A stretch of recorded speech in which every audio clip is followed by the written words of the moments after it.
Jacob packed up everything he owned and left for Egypt. On the way, he stopped near the town of Beersheba and offered sacrifices to the God his father Isaac had worshipped. That night, God spoke to him in a dream and said, Jacob, Jacob, here I am. Jacob answered. God said, I am God, the same God your father worshipped. Don't be afraid to go to Egypt. I will give you so many descendants that one day they will become a nation.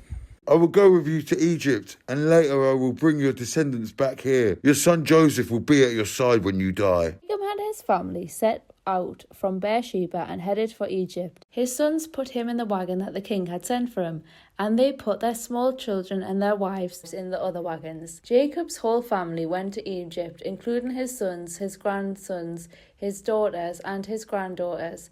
They took along their animals and everything else they owned.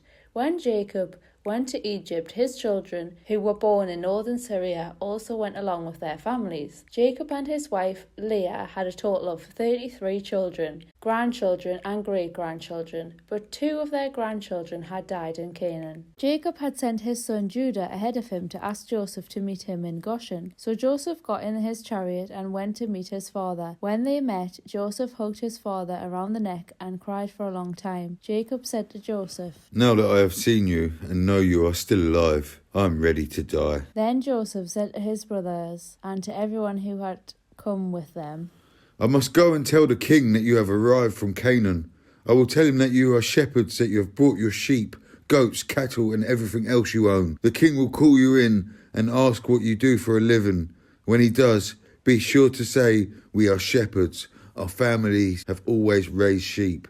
If you tell him this, he will let you settle in the region of Goshen. Joseph wanted them to say this to the king because the Egyptians did not like anyone to be around anyone who raised sheep.